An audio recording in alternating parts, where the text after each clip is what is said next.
Pandora's Box, a Greek mythology.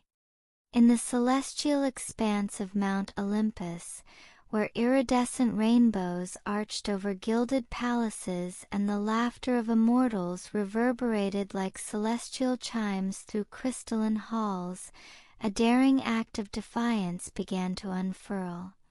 Prometheus, a titan whose wisdom was as boundless as the cosmos and whose heart overflowed with compassion, sat upon the jagged edge of the divine precipice. His singular gaze, filled with a mix of sorrow and determination, was fixed intently upon the mortal world below. Down on earth, humanity huddled together in drafty caves, their bodies trembling beneath tattered furs that offered little protection against the biting cold. Their nights were long and filled with fear, and their meals consisted of raw, unseasoned meat that did little to sustain them. Their existence was a constant struggle, a ceaseless battle against the harsh elements, all because they lacked the one element that could truly elevate them from mere creatures of the wild, fire. Moved deeply by their desperate plight, Prometheus steeled his resolve. As the last rays of the setting sun dipped below the horizon, casting the world into the inky blackness of a moonless night, he began his perilous journey. With each cautious step down the treacherous slopes of Olympus, he knew he was risking the wrath of the gods, but the suffering of humanity spurred him on. When he reached the Forge of the Gods, a place aglow with the intense heat of eternal flames that danced and crackled with a life of their own, Prometheus's heart raced. Approaching with bated breath, he carefully retrieved a hollow fennel stalk. With a deft and daring motion, he captured a spark from the sacred fire, shielding it from the vigilant eyes of the ever-watchful gods. As he made his escape, the stolen spark flickered and grew, a tiny beacon of hope that illuminated his path back to the waiting arms of humanity. With this precious gift, he set in motion a chain of events that would forever alter the course of human history.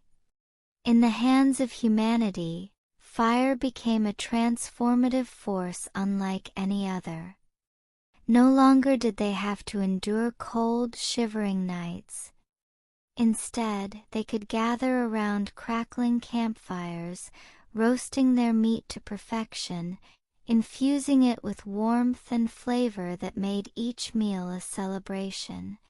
The encroaching darkness, once a source of fear, was now banished, replaced by the comforting glow of the flames that created havens of safety and comfort. Using the searing heat of the fire, they learned to shape tools from metal, unlocking a world of new possibilities. Hunting became more efficient, building structures became easier, and crafting intricate items became a reality. Across the land, villages began to spring up, and the seeds of civilization were sown and took root. For a time, there was joy and progress, a sense that humanity was finally rising above its humble beginnings. But the joy was short-lived. News of Prometheus' transgression, like wildfire, reached the ears of Zeus, the all-powerful and tempestuous king of the gods. Zeus' anger was a force of nature, a tempest that threatened to tear the very fabric of the universe asunder. His thunderbolts rent the sky with deafening crashes, and his earth-shaking roars shook the very foundations of Olympus. His eyes, ablaze with a fury that could turn mountains to ash, burned with a seething hatred for both Prometheus and the humans he had dared to aid. Determined to teach them a harsh and unforgettable lesson, Zeus convened a council of the gods in the magnificent hall of the Olympians. The hall, with its towering marble columns that seemed to reach for the heavens and its shimmering mosaics that depicted the grandeur of the gods, was a place of power and authority. There, amidst the splendor, Zeus hatched a cruel and cunning plan. He summoned Hephaestus, the master blacksmith of the gods, whose craftsmanship was unparalleled. Hephaestus, with his mechanical hands that buzzed with the energy of creation, bowed low before his king. "Create a being," Zeus thundered, his voice echoing through the vast hall, "a woman of such unparalleled beauty and charm that none, whether mortal or divine, can resist her allure. But within her embed a curse so potent that it will bring ruin and despair to humanity." Hephaestus set to work in his forge, mixing moist clay with the very essence of the earth.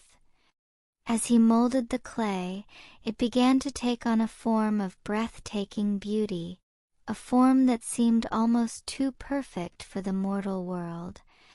And as he worked, the goddesses of Olympus gathered around, each eager to bestow their own unique gifts upon this new creation. Athena, the wise and battle-ready goddess of crafts, taught Pandora the intricate and ancient arts of weaving, pottery, and sewing. With each lesson, she imbued Pandora with the knowledge and skill to create works of beauty and utility that would be the envy of all.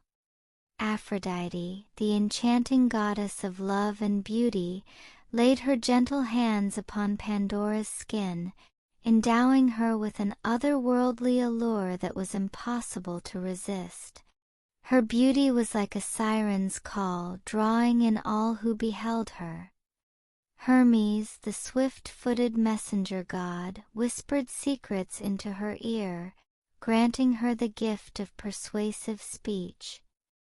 Her words were as smooth and enticing as the sweetest honey, able to charm and persuade even the most stubborn of hearts.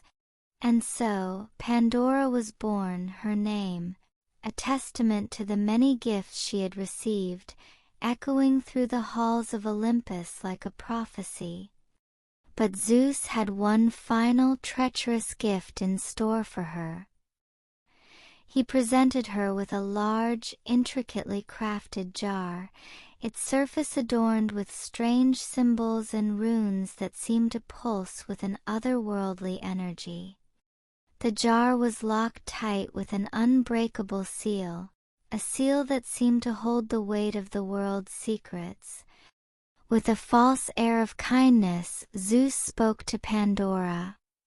"This jar contains treasures beyond your wildest dreams," he lied, his eyes glinting with malice, "but you must never, under any circumstances, open it." Pandora, innocent and naive, gazed at the jar with a mixture of wonder and trepidation. Her mind was filled with questions. What could possibly be inside this mysterious vessel?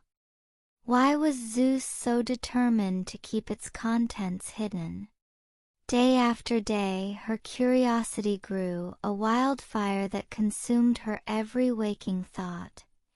She would lie awake at night, her imagination running wild as she tried to picture the treasures that might lie within. She would stare at the jar, her eyes tracing the intricate patterns on its surface, wondering what secrets it held. One fateful day, when she found herself alone in her chamber, the temptation became too great to resist. Her heart pounding in her chest like a drum, Pandora approached the jar. Her hand trembled as she reached for the lid, her mind torn between her curiosity and Zeus' warning. With a slow, deliberate motion, she lifted it just a crack. Instantly, a strange, otherworldly mist billowed out, carrying with it a host of malevolent spirits. Greed, with its long, grasping hands and insatiable appetite, emerged first. It slithered across the land, corrupting hearts and minds with its lust for wealth and power. People began to hoard possessions, to betray one another in the name of gain. Envy, with its green-tinged eyes burning with jealousy and hatred, followed closely behind. It sowed the seeds of discord and strife among friends and neighbors, turning them against each other. Petty rivalries flared into bitter feuds, and the bonds of community were shattered. Sickness, a pale and gaunt figure, slithered out next. Its touch was like ice, bringing disease and suffering to all who crossed its path. Families were torn apart as loved ones fell ill, and the cries of the sick filled the air. And then came war, a fearsome warrior brandishing a blood-stained sword. His presence heralded chaos and destruction on a massive scale. Cities were laid to waste, and the land was soaked in the blood of the fallen. As the spirits of evil spread across the land, Pandora watched in horror, her eyes wide with terror. She tried to slam the lid shut, but it was too late. All the evils of the world had been unleashed, and there was no going back. Despair threatened to consume her as she witnessed the devastation unfolding before her eyes. The world, once filled with hope and promise, was now a place of darkness and suffering. But just as she was about to lose all hope, she noticed a small, glowing figure still inside the jar. It was Elpis, the spirit of hope, a tiny but powerful force that refused to be defeated. With a newfound determination, Pandora clutched the jar tightly, vowing to protect the last vestige of hope in a world now consumed by darkness. She knew that as long as hope remained, there was a chance for humanity to overcome the evils that now plagued them. To this day, the myth of Pandora's box serves as a timeless reminder of the dangers of curiosity and the consequences of disobedience. It teaches us that with great power comes great responsibility, and that even in the darkest of times there is always hope. Whether we are facing personal challenges or global crises, the spirit of hope remains a beacon of light, guiding us towards a brighter future. As we navigate the complexities of life, let us remember the lessons of Pandora's box, and strive to use our gifts and knowledge for the greater good, to ensure that the forces of hope and goodness prevail over the darkness.